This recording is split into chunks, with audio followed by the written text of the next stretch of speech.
ukhetha unyazi lwezulu. Ngiyanibingelela abantwana benkosi. Ubaba ubese engithulile impela lo mfana oguqile phambi kwenu owakwanzuza isibongo enkandla kwaNcamalala. Nginovalo bantwana benkosi ekudalekeni kwami ngiyomuntu onamahloni. Abantu baleli athempele bakhetha umuntu onamahloni futhi oyingane, kodwa ke ngeke sisasho lutho. Ngiyacela ningikhulekise kuNkulunkulu ukuthi ahlale olimini lwami ngengoba ka124. Basinda ngokuphephisa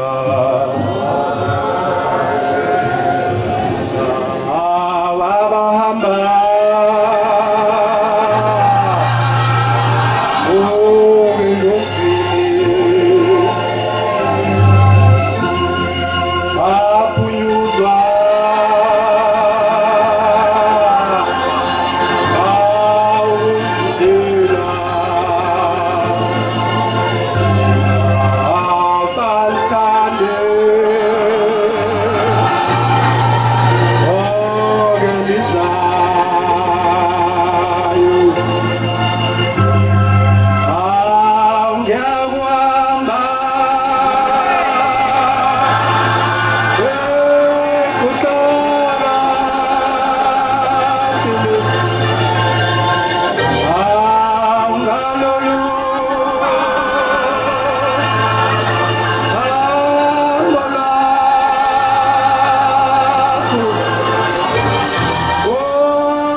Ngiyabonga abantwana benkosi ukuhlabelela kwenu.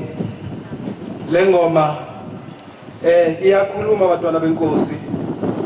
uShembe wayikhuluma mangifunda ivesi lesithathu lithi ngohlabelela ngentokozo emzini oyingcwele bajabula abahlangabezi bami ngokungena kwami. Bantwana benkosi njengoba silapha kufana nokuthi sizo impressa noma sizokwenza noma sizozenza bahle kubahlangabezi ukuthi ngomhla wokuphela bajabule. Amen. Njengoba silapha asizisiwe izinto eziningi kodwa sizele ukuthanda elizayo. Sengathi ke uShembe ubengasikhumbula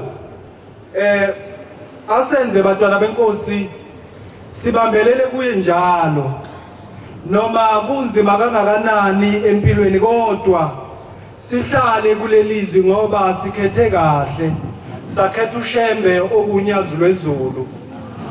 Ayikho into engatholakala kuShembe kodwa kuphela abantwana benkosi kufanele silinde simzwile ekhuluma ngoJuly esiphuma kuwo uShembe ekhuluma ngensizwa iyayithola abantwana bamantombazane yeza kuye uShembe waseyibusisa ngabantwana abathathu babafana. Sasikhona abantwana benkosi kuningi izinto uShembe azenzayo ezikhombisa ubuNkulunkulu bakhe ukuthi uvele ezulwini. Kuphela thina uShembe akasipha uthando asipha ukubekezela njengenye intokazi okubhalwe ngayo lapha eBhayibhelini okuthiwa uRuthi. Ngiyocela abangcwele abaphethe amaBhayibheli bangivulele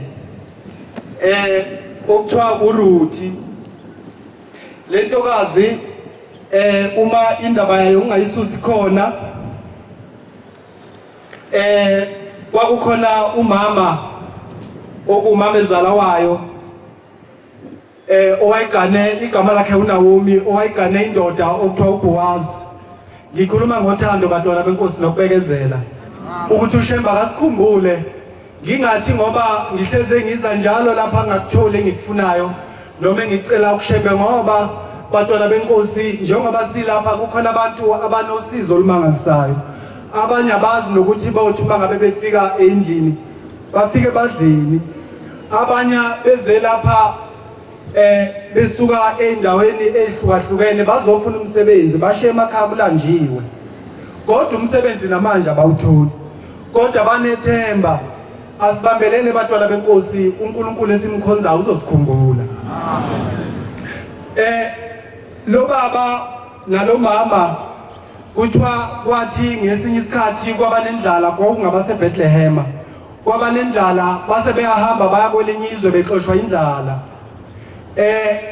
uNkulunkulu lomndeni wakwabusise ngamadodana amabili bafika kulelizwe abafikela kulona ngenxa ukuthi babexoshwe indlala. Bahlala kwaba kuhle kwathi amadodana abo amabili uNkulunkulu waseyawakhumbula aganwa omakoti ababili okushuthi lomndeni base beba okushuthi kwaba ubaba umama amadodana amabili nomakoti ababili. Kwahamba ubaba wekhaya waseyashona kwase kusala umamezala amadodana kaMamezala kanye nomakoti ababili. Bahlala labo makoti abanabo abantwana. Kwahamba amadodana ahlabeka agula nawo adlule emhlabeni. Adlula abantwana awanabo kulabo makoti babo. Kwasala isalukwazi okumamezala lo makoti ababili. Lesi salukwazi siyahlupheka akusekho umuntu osondlayo. Kuthiwa sabiza oma lokazana sathi batabami ngiyabonga niwaphathe kahle amadodana ami njengamanje batabami ngiyanikhulula ngithi hambani niphindele emakini ngoba mina anginawo amandla okunondla. ngiyanikhulula abantu abami ngesihle ngenhliziyo enhle ekhulekile ngithi hambani niphindele makini mhlawumbe noba nenhlanhla kube khona abanye abayene eniyobathola ngiyanipha leso sibusiso ngoba ningiphathe kahle naphatha kahle amadodana ami. Tswala bomakoti ababili kwakukhona igama lakho kwakuthiwa uLuthi omunye kwakuthiwa uOpha. Kuthiwa basebeyanqaba bathi cha thina mama ngeke sikwazi ukushiya. Ngiyocela umunye angilungisele nje lapha evesini lika16 mawuqala ku1 encwadini yakho uLuthi. Bathi labo malokazana ngeke sikwazi ukushiya thina zezogana lapha ekhaya. Kufuneka awumakoti abanjalo bantwana benkosi. Bathi thina seze ukuzogana kulomuzi asikwazi ukushiya mama njengoba sagana amadodana akho nathi sesithanda wena sewumzali wethu uma wethu ngeke siye ndawo asindawo. Kuthiwa bahamba labo makoti sahlulekisa lokwazi saphinde sababiza ngoba siyabona ukuthi asinayo imali yokubonda. Saphinde sababiza sathi batabami ngiyanikhulula ngesihle hambani nemakini. Ungcono mina ngihlalele ngedwa ngibone ukuthi ngizokwenza njani uma ngilala ngingadlile kulungile ngilale ngingadlile ngingedwa kunoma ngilale ngingadlile nginani. Kuthiwa wasesiyasondela lo munye igama lakho kuOpha wamanga umamezala wakhe ekhala. Babemthanda kakhulu umamezala wabo. Wamanga ekhala wathi kulungile mama ngiyahamba ngibuyela kithi. Kodwa lo ogama lakhe linguRuthi yena wenza okuhlukile. Bathi wavele wasondela wabambelela kuye umamezala wakhe makukuthi ukhona oseyivulile ngicela ngifundele. Ukuthi waphendula wathini uRuthi? Kepha uRuthi wathi qhubeka baba. Ungangincengi. uRuthi uthi kumamazala wakhe ungangincengi ukuba ngikushiye ukuthi ngikushiye ngibuye ngingakulandeli ngibuyele kwabakithi. Ukuba lapho uyakhona ngiyabuya nami nalapho uhlala khona ngiyakuhlala khona nami. abantu bakho bangabantu bami. uThixo wakho uMthixo wami. Qhubeka baba. Lapho ufa khona ngiyakufa khona nami. Ngimbelwe khona. uJehova kenze njalo kimi. Akwenezelele. Iyakwahlukaniswa nawe ngokufa kuphela. Sebonile ukuthi ngiyabonga baba. Inkosi ibusise. Uyafunga lo makoti uthi hayi khohlwa mamezala mina ngizohamba nawe. Uthi abantu bakho abantu bami. Usizi lwakho lukuphethe luusizi lwami. Nikhumbule bantwana benkosi ngithe uNkulunkulu akasiphi into eyodwa sipho ukubekezela nothando. Sihlale endaweni yakhe eyingcwele ngoba unyazi lwezulu luphelele. Akukho esingekuthola kulo. Ngoba omunye umuntu ukathwale kanzima emhlabeni ahlupheke bantwana benkosi kwesinye isikhathi azadlule emhlabeni kodwa ngokudlula kwakhe emhlabeni isizukulwane sakhe abantwana bakhe bakhunjulela ukuthi nje umzali walenza iqiniso kushende. Usho njalo ke lo makoti uthi cha khohlwa lapho uyombelwa khona nami ngiyombelwa khona. Nathi sengathi uNkulunkulu akasikhumbula sibe nothando njalo ngoba uNkulunkulu uyababusisa abantu abanothando. Lesi salukwazi sabe sesithatha isinqumo sokuthi sibuye ezweni lakubo. Lathi ngoba vela ayikho into engihlalele lapha sengiyahamba ngibuyele emazweni akithi. Yawathi lo makoti ngihamba nawe nami ngemazweni akini. Ngithanda lo uNkulunkulu wakho ongifundisa yena ngoba kulelizwe ababefikele kulo emukele kulo kwakungakhonzwa uNkulunkulu ophilayo kwakhonzwa iThixo. Wathi hayi mamezala ungifundise kahle ngifundisa uNkulunkulu ophilayo ngihamba nawe. Nebala ukuthi abahamba babuyela ezweni laseBethlehem bathi mangabe befika khona bafika bahlala kwezwakala ukuthi hawu isalukazi sibuyile sibuye nomakoti kunomakoti esibuye naye bayahlala lapha abazi ukuthi bazodlani mawuqhubeka uyifunda lencwadi ithi bafika ngesikhathi sokuvuna kwakuvunwa emasimini kuthiwa yayiphuma lentokazi eRuthe umakoti isho umamezala kube yiyona eyobheka ukuthi konje kuzo umamezala uzodlani kwayiyona eyondla umamezala wayo iphume lentombi ufike ukuthi uma ngabe bevuna yona ilandele ngemuva ikhothoze bayazi ke omama bazukuvuna uma ngabe kusiwe kwisikhathi sokuvuna emasimini kuye kuvunwe okusalayo kuye kusale nje lokhu okuphehliwe nokubolile le ntombi kuthiwa yayithathe lezo khwebana lezo enjalo makuwukuthi amathanga kube yilawo anjalo amancane ihamba emva kwabantu abavunayo ikhothoze ibuye ifike kumamezala wayo ithi awumama nakho engibuya nakho asidle yenze njalo le ntokazi yaba nothando sengathi uNkulunkulu angasikhumbula sibe nothando bantwana benkosi amen yenza njalo le ntokazi lapha kulelizwe kukhona isikhulu okuyisona esiphethe mangaphosisi iBhayibheli lithi igama laso uBowazi lesi sikhulu sasihlobene nalomama oyisalukazi kuthiwa sasesibona umuntu wesifazane ohamba yedwa ohamba elandela ekhothoza ephenya lapho sekade bevuna ukuthi ngaba kukhona okusele inosizi wayinosizi lo makoti bantwana benkosi kodwa wayephushwa uthando uma unothando bantwana benkosi ngisho wathiwa unosizo olungakanani noma kuleyo ndawo kuye kunosizo olungakanani uyahlala ngoba uthando luyiyona yonke into lo makoti uthwala indoda eUbowazi yaseseyambona yathi ake ningibizele lo muntu wesifazane wabe siyabizwa yasi simbuza ukuthi ubani wena wayichaza ukuthi hayi igama lami nguRuthi umalokazana kaNoami wathi hawu ngizwile ngawo ubuhlo benzile wabenza esihlobeni sami wangasishiya wabuya naso namhlanje sewuyasondla uthi wasesekhuluma nalaba abavunayo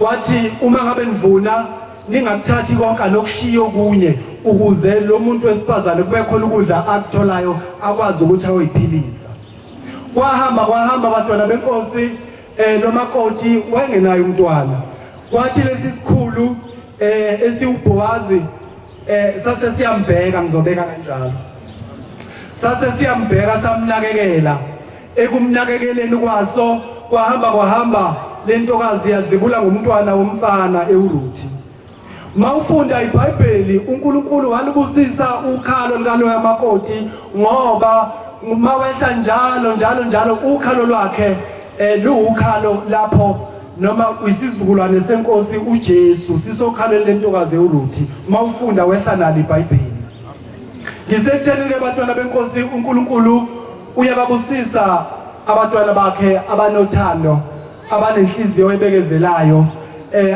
ngaso sonke isikhathi abangakwenzi abangacabangi ukucabanga okungalungileyo uNkulunkulu kade siyala kulomhlangano esiphuma kuwo ukhuluma inkinga ushembe bantwana benkosi kumina bengazi ukuthi uyaqala ukushumayela wasiyala wathi ucela simthande ngoba nawe uyasithanda wasesekhuluma inkinga wathi maNazaretha ayikanamanga ukhuluma into ebuhlungu uthe ushembe umesho njalo akekho ke makuthiwa yekamanga oyibheka yena nami ngeke ngicabanga umuntu ukuthi hayi ushembe usho kusibanibani uyena impela namanga mina nginawo kodwa ushembe usho njalo ngeke ngithi uma ngikhuluma ngamanga abantwana benkosi ngithi amanga ngiyengwahlukanise kabili ngithi ukuqanjwa kwamanga kuyizigaba ezimbili kukhona umuntu owumqambi wawamanga okuyena nje osukela nje indaba kuthi umuntu mangingamthandi ngisuke nje ngiyiqambe indaba ngithi usibanibani ngimbone uzokuthi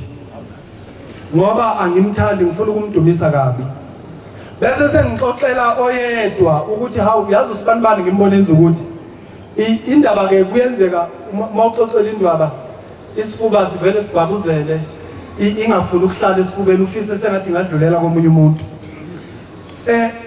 sithi uma sibabuza kunjalo ukuthi hayi ngeke angikwazi ukuhlala nayo ke le nje usibanibani mhlambe esekanje noma ekholwa kanje ngenza ukuthi bese sengixoxela omunye Uma ngenza njalo angiyena umqambi wamanga kodwa ngiyumfafazi wamanga. Thina ke abantwana benkosi siye sibona ngazuthi amanga siwaqambi ngoba angaze ngisukele umuntu ngithi wenza ukuthi engakaza kwenza. Kodwa mangabe ngumfafazi wawo ngiyawaqamba. Ngoba ngiyasuka ngikhuluma into ebekade ngingekho ikhulunywa. Nami ngiyidlulisele komunye umuntu ukuthi uzwile ukuthi kuthiwa ukuthi ubani wenza ukuthi kodwa bengingekho. Kuthiwa yathi inkosi inyanga yezulu ngelinye ilanga bantu abami ngiyadabuka khona bawukhalela isikhathi sabo beyinkonzweni. Beyokholwa ngoba mawufika ngale ufika kubuzwe kuthiwa hawu usubani bani ukuthi wenzani uthi hayi ngizwa kuthiwa wenza ukuthi bese selithizwe uzwa kuthiwa wawungekho uthi yebo ngangingekho bese kuthiwa buyela ngapha. Sisenkingeni ke bantwana benkosi ukuthi amanga siyawaqamba kodwa uNkulunkulu akasikhumbule singabi nazo inhliziyo ezithanda ukuqamba amanga ngoba sizoboshwa amanga awangeni. Sisho njalo esinye isihlabelelo sikaShembe sithi amanga nobuqili bonke kuqedwa ngomlilo. Sengathi uNkulunkulu angasikhumbula siye ukudlulisa indaba esingazazi. Nakuba kwenzeka abantwana benkosi kuyasihlupha kodwa uNkulunkulu akasikhumbule. Yasho njalo omunye baba umfundisi eshumayela ngenye indoda yakwaButhelezi ethi kwakukhona indoda yakwaButhelezi ngapha eStenga. Uthi le ndoda yayiganiwe inano nkosikazi wayo ithi yayimthanda kakhulu unkosikazi wayo, imthanda kakhulu unina wayo imondla. Sengathi nathi uNkulunkulu angasikhumbula singabakhohlwa abazali bethu. Uthi yayimondla unina wayo kodwa le ndoda yayiphuza kakhulu. Uthi yayiphuza ngendlela amangalisayo kodwa ingakhohlwa umzali wayo nomakoti wayo. Uthi kwahamba wadlula umzali wayo emhlabeni. Yasala le ndoda. Uthi yaseseyagula le ndoda yahlabeka ngithi angeniswe esibhedlela saseStenga. Yahlabeka le ndoda ithe mangabe igula lapha iguliswa ibutshwala noma yayiphuza. Sengathi uShembe ngasikhumbula wasithanda ke thina amaNazaretha. uShembe izinto eziningi wathi asiyeke. Wasikhipha kuzo. Ithe le ndoda uma ngabe igula ilapha esibhedlela ithi ewodini eyayikuyona yayiseduze nomuntu oyinazaretha. Ithi wabe sekufika abantu abamaNazaretha belethelela umuntu umthandazo oyinazaretha. Ithi le ndoda yakwaButhelezi yabe seyiyacela nayo yathi awu bantwana bakaNkulunkulu ngiyacela nami ningithandazele. Ithi babe sebeyithandazela. Ithi mayisho bathi mabeqeda ukuyithandazela amaNazaretha ithi ngavele ngagula kakhulu.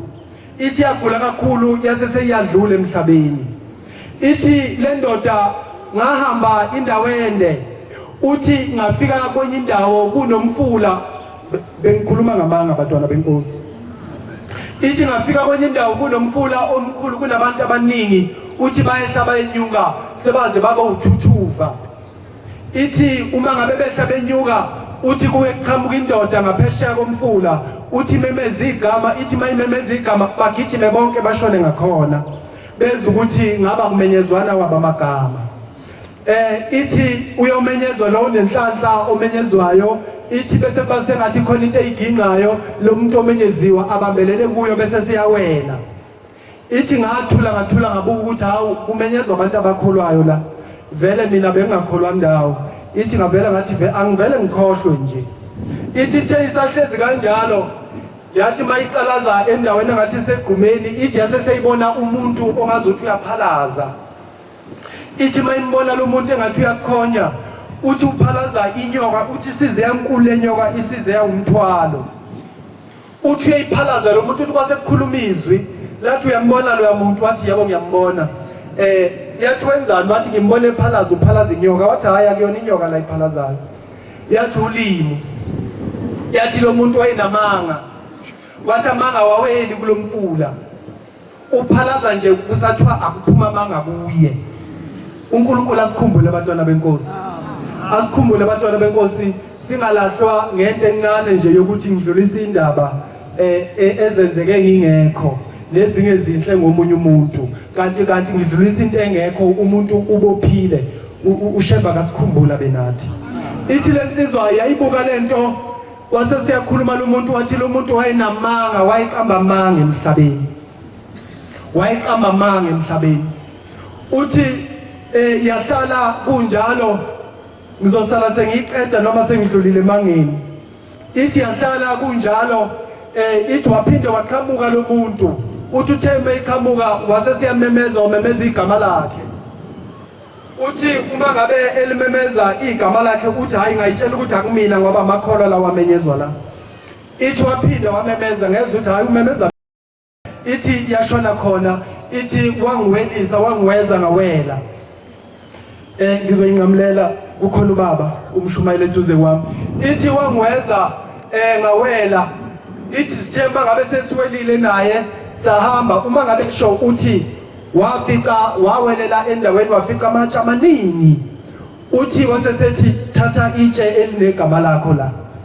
uthi ngalibheka itshe elinegama lami ngangalithola uthi wasesethi kulungile sambe uthi bahamba uthi wasesethatha ikhiya wabona ngazuthi uvula indawo engathi idwala uthi wathi umeyivula le ndawo uthi base sebeyangena uthi bathe mabengena khona kwangazuthi leli dwala liyahamba uthi bahamba wayibona ngazuthi sebehamba phezulu emkhathini mabebuka laphansi babona kunemizi uthi behla base sebehlela komunye umuzi owunezindle ezintathu uthi mabehlela kulomuzi uthi uShembe wasesekhipha lezi ikhiye zakhe wavula endlini yokuqala uthi yayinhle ngendlela emangalisayo uthi uthe mayivula kulendlu wasesethi uShembe iyona ndlu yakho ke le uthi yayinhle lendlu uma ngabe ngena ngaphakathi uthi wangena uShembe wasesiyavala wasala kulendlu uthi uthe esasele kulendlu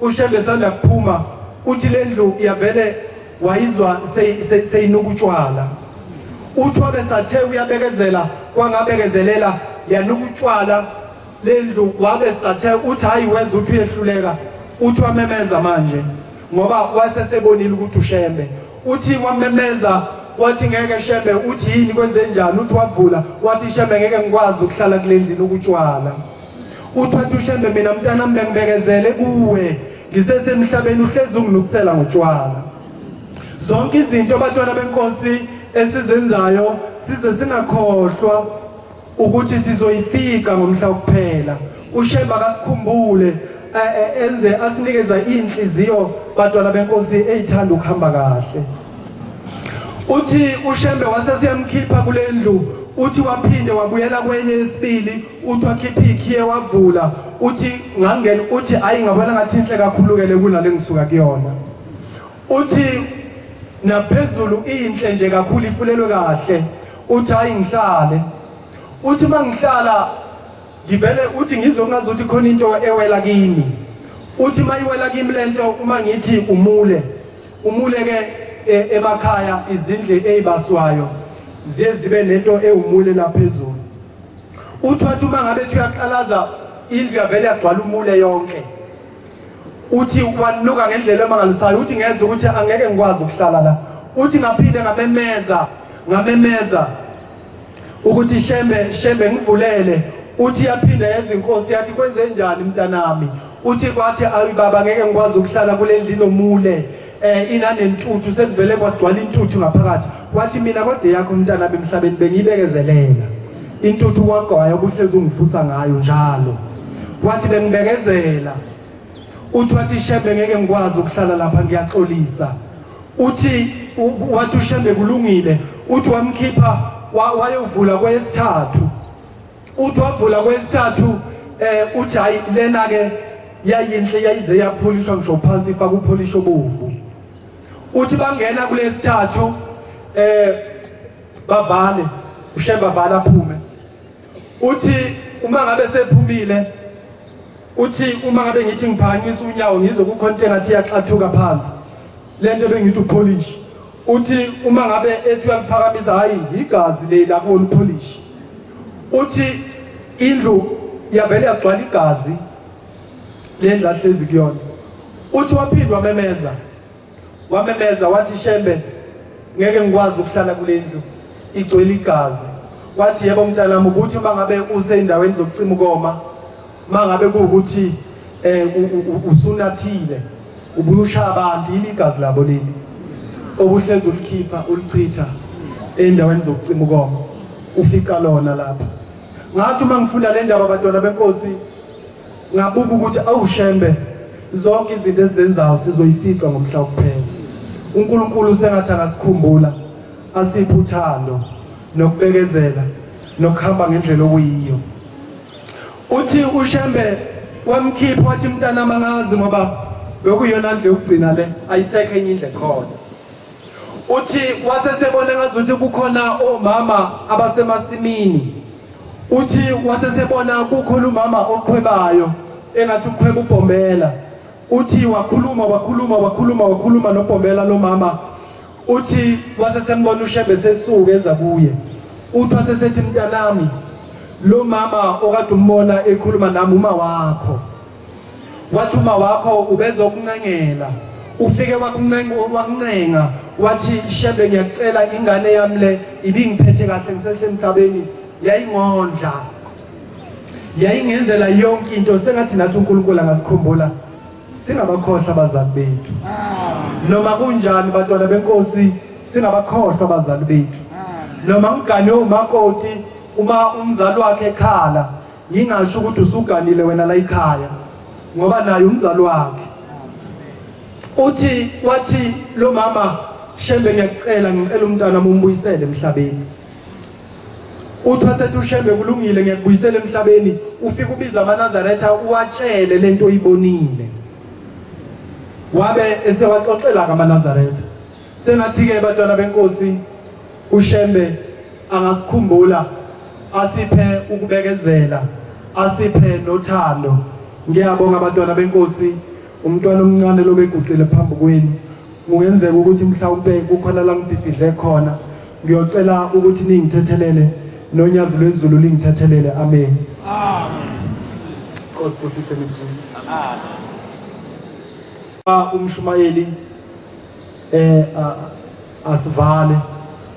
Ngizocela sibuyisele ngesihlabelelo sika 57. Inkosi yobusisa uphama kwabangcwele ubaba